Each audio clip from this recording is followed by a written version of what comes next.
Hi friends, നിങ്ങൾക്കെല്ലാവർക്കും സുഖമാണെന്ന് വിശ്വസിക്കുന്നു. അമ്മീസ് അടുക്കളയിലേക്ക് സ്വാഗതം. ഇന്നില്ലേ ഞാൻ നിങ്ങളോടൊപ്പം ഷെയർ ചെയ്യുന്നത് വ്യത്യസ്തമായ ഒരു കാര്യമാണ് കേട്ടോ.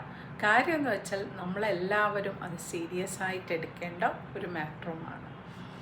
എന്തെന്നാൽ ഇന്നത്തെ തലമുറയിൽ എല്ലാവരും ശ്രദ്ധിച്ച് കാണുമെന്ന് വിശ്വസിക്കുന്നു. ഇന്നത്തെ തലമുറയിൽ കുറച്ച് ആൾക്കാർക്കൊക്കെ ഫാമിലി ആയിട്ട് ജീവിക്കുന്നവർക്ക് ഹസ്ബൻഡ് ആൻഡ് വൈഫിനും ഒരു കുട്ടി മതി എന്നുള്ളൊരു സങ്കല്പമാണ് അല്ലേ. ഒന്ന് രണ്ട് തലമുറയായിട്ട് ഇപ്പോൾ അങ്ങനെ പോകുന്നുണ്ട്, ഒരു കുട്ടി മതിയെന്ന്.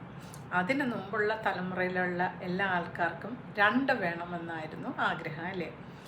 ഇന്നത്തെ തലമുറയിലെ ആൾക്കാർ വിശ്വസിക്കുന്നു ഒന്ന് മതിയെന്ന്. എന്തുകൊണ്ടാണെന്ന് വെച്ചാൽ നമ്മുടെ ജീവിത ചെലവുകൾ തന്നെയാണ് അതിന് കാരണം അല്ലയോ.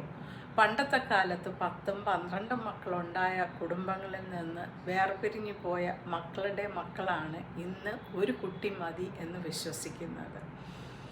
ഒരു കുട്ടിയെ നല്ലതായിട്ട് വളർത്തിയെടുക്കുക, അതിന് നല്ല വിദ്യാഭ്യാസം കൊടുക്കുക, അതിനെ നല്ലതുപോലെ സംരക്ഷിക്കുക, ഒരു കുറ്റവും കുറവും ഇല്ലാതെ തന്നെ അവരുടെ ജീവിതത്തിന് തരപ്പെടുത്താവുന്ന എല്ലാ കാര്യങ്ങളും അച്ഛനും അമ്മയും തന്നെ ഒപ്പിച്ചു കൊടുക്കുക എന്നതുകൂടെ അവർ ചിന്തിക്കുന്നു അല്ലയോ.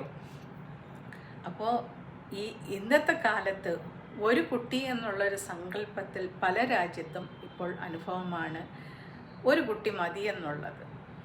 നല്ലൊരു കാര്യമാണ്, നന്നായിട്ട് വളർത്തുക, എല്ലാ കാര്യങ്ങളും സാധിച്ചു കൊടുക്കുക, എല്ലാ ആഗ്രഹങ്ങളും സാധിച്ചു കൊടുക്കുക, നല്ല ട്യൂഷൻ കൊടുക്കുക, നല്ല സ്കൂളിലും കോളേജിലും ചേർക്കുക, അവരുടെ ഇഷ്ടത്തിനനുസരിച്ച് വിദ്യാഭ്യാസവും ജോലിയും നേടുക, പിന്നെ അവരുടെ തലമുറ അവർക്കിഷ്ടം പോലെ ജീവിക്കുക.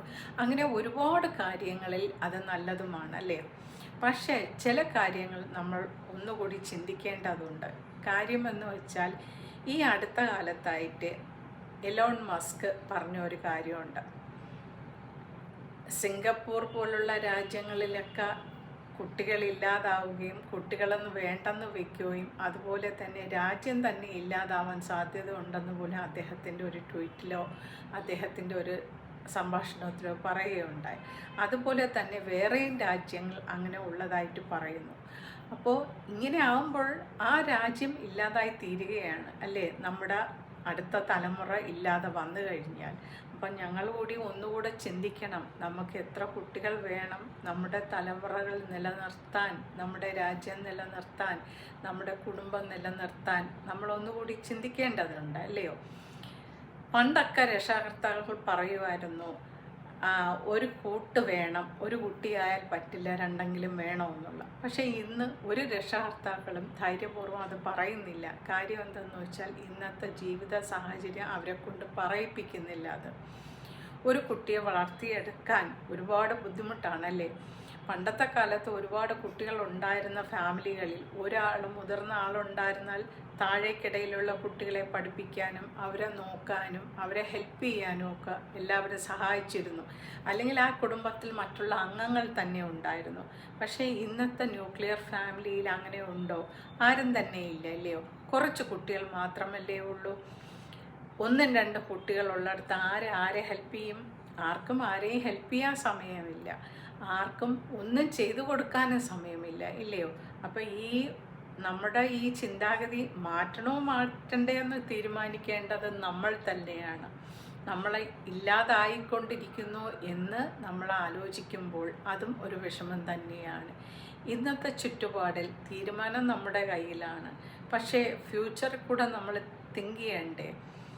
ഫ്യൂച്ചർ നമ്മുടെ കയ്യിലല്ല, എന്നാൽ തന്നെയും നമ്മൾ തിങ്ക് ചെയ്യണ്ടയോ നാളത്തെക്കുറിച്ച്? തീർച്ചയായിട്ടും തിങ്ക് ചെയ്യണം അല്ലേ. അടുത്ത ജനറേഷൻ കൂടി അതിന് നമുക്ക് ആവശ്യമുണ്ടല്ലേ.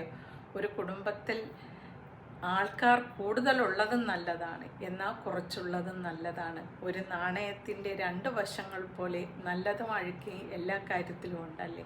അപ്പോൾ നമ്മൾ തീർച്ചയായിട്ടും ഒന്ന് ചിന്തിക്കണം. തീരുമാനം നമ്മുടെ കയ്യിലാണ്, പക്ഷേ ഒന്ന് മതിയോ വേണ്ടയോ എന്ന്. വിദേശ രാജ്യങ്ങളിലൊക്കെ ഒരുപാട് ആൾക്കാർ ദത്തെടുക്കുന്നുണ്ട്. അവർ പറയുന്നു ഒരുപാട് കുട്ടികൾക്ക് പേരൻസ് ഇല്ലാതെ ജീവിക്കുന്ന ആ കുട്ടികൾക്കൊരു ലൈഫ് കൊടുക്കാമെന്ന്. ഇന്ന് കുറേ ആൾക്കാർ തന്നെ തീരുമാനിക്കുന്ന വേറൊരു കാര്യമാണ്, നമ്മൾ എന്തിന് കുട്ടികളെ വേണമെന്ന് ആഗ്രഹിക്കുന്നു. കുട്ടികളില്ലാത്തവരും ജീവിക്കുന്നില്ലയോ? നമുക്ക് കുട്ടികളുടെ ആവശ്യമുണ്ടോ? ഇല്ല. നമുക്കൊരു കല്യാണത്തിൻ്റെ പോലും ആവശ്യമില്ലെന്ന് ചിന്തിക്കുന്നവരും ധാരാളമുണ്ട്. അവർക്കൊരു കുട്ടിയെ ദത്തെടുത്താൽ മതിയെന്ന് ചിന്തിക്കുന്നവരും ധാരാളമുണ്ട്. അപ്പോൾ അതൊക്കെ ഓരോരുത്തരുടെ ഇഷ്ടമാണല്ലേ.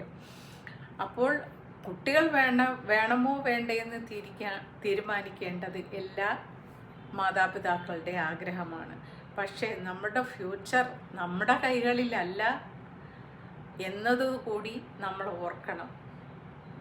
Thank you for watching and see you soon with another vlog. Till then, bye for now. Bye.